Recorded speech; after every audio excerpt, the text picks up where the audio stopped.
Give it up, come on.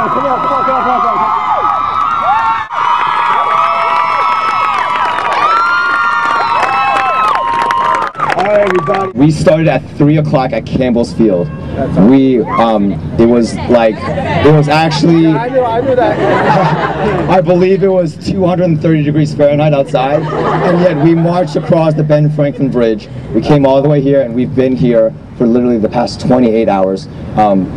We honestly could have settled for someone who made that much of an impact on society with their voice, but we decided that we're gonna wait an extra 10-20 hours if that's what it takes to get someone really, really important. So the dedication that we've proven is incredible.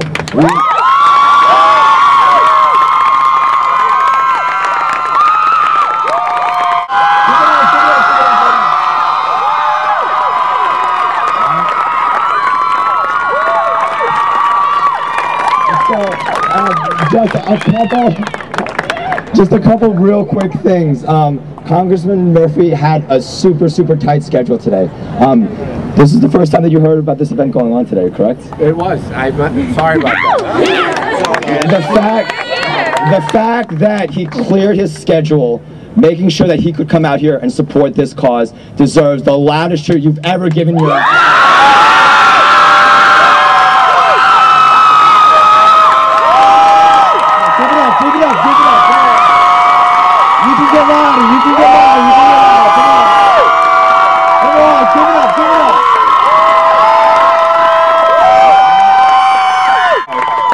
We don't want to take up too much of his time.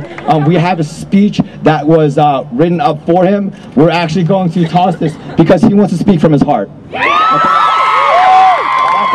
That's the kind of man that he is, and I will proudly introduce to you your Congressman Patrick Murphy.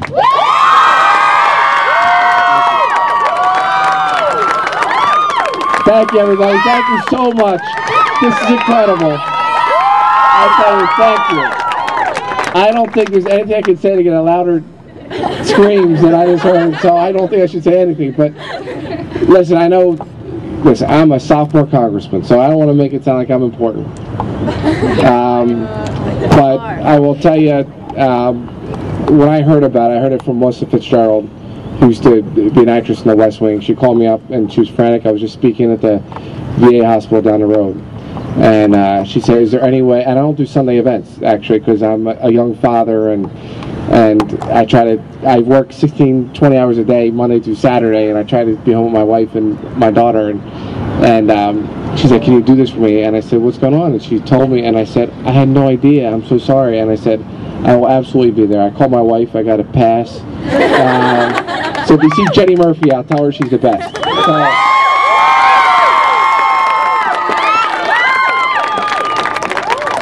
But I tell you, it is just so powerful to me. It inspires me. The sacrifices that you made to be out here for 30 hours, for kids that you've never met before, for kids that you probably will never meet before. But to stand for justice is just so inspiring. And I think that there's a network across this country and throughout this world that care enough. Listen, most Americans are out there watching TV and the NFL draft and the Phillies, and it's the ones like you that feel so passionate about this issue, that feel so passionate to give a voice to so many kids that don't have a voice. I wear an 82nd Airborne pin on my lapel. I don't know if you all know. 6 years ago, I was in the middle of Baghdad. And thank you. And I was a paratrooper in the 82nd Airborne Division. And I remember, Eugene, I know you talked about how hot it was. Well, let me tell you, it was 138 degrees 6 years ago, and I was with an infantry unit. We didn't have showers, so we were in Smallville. Well, we didn't have a pool. We were in a forward operating base in the middle of Baghdad, in the middle of the city. And 19 of my fellow colleagues never made it home. And there were so many countless Iraqis that gave their life as well, that sacrificed. And I was determined to come home in the fight for peace.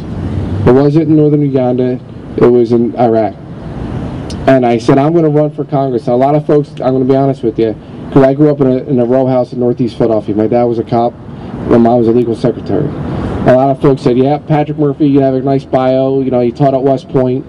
You know, you deploy twice, you got a Bronze Star, but I had $322 in my bank account. Probably some of you might have less than I actually did, but you know, some of you might have more. And I'm still paying actually my college loans back, my law school loans back. And a lot of folks said, you know, yeah, Patrick, you have a nice bio, but you're never going to win for Congress.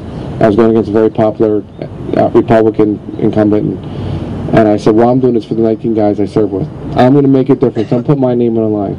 And I never ran a campaign. No one in my family was ever in politics, but I just said, I'm going to fight to bring my rest of these soldiers home and to fight for peace. And that's what I've tried to do.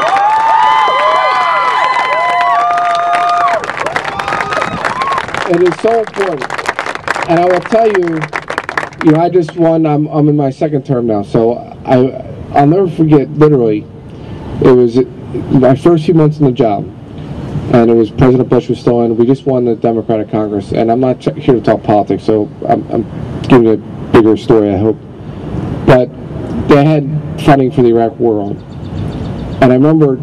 They said, listen, it was a bill, I was for a timeline to bring our troops home, and then it passed, and they said it was never going to pass. It passed the House, and they said, well, it's not going to pass the Senate. It passed the Senate, and the President vetoed it, and then it came back forward without any timeline. And a lot of folks that I respect said, Patrick, you have to vote for this.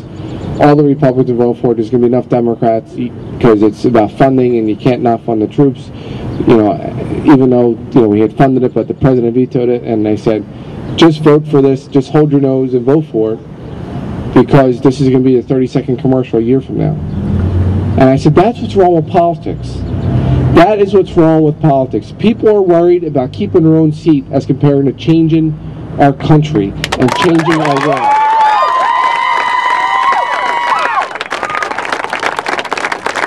And I said, if I'm a one-term congressman, that's okay. I'll go back to teach in college, or I'll go back and practice law. I'll go do something. I said, I am going to stand up and fight for what I believe in. And that's what every single one of you are doing here. And it's my honor to stand here with you. It's my honor to stand for those kids that won't be released. I'm honored to fight for peace in northern Uganda and Africa.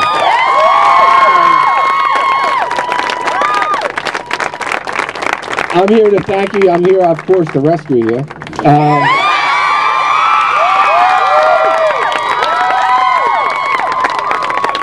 And listen, as I physically rescue all of you, and I'm not sure, Eugene, I don't have enough, you know, keys for handcuffs or anything like that, but in all seriousness, I hope that you take the friendships that you made here and how you feel so passionate. The fact that you had over 1,000 people here, and one of the nicest weekends that we've had in months and months and months, you know, that you gave up your time and, you know, your money and your effort to be here for those kids halfway across the world means so much to me. And I promise you, with every fiber of my being, I will go down to Washington. I go back to Washington tomorrow. I'm going to go down there. I'm going to start working the phones. I'm going to get my team engaged, and we're going to see what we could do to change. God bless you. Thank you so much. Thank you. Thank you. Thank you. Give it up. Give it up. Give it up. Come on. Come on. Proudly say that there's 5 flags. We have 4. Where's that 5th flag at?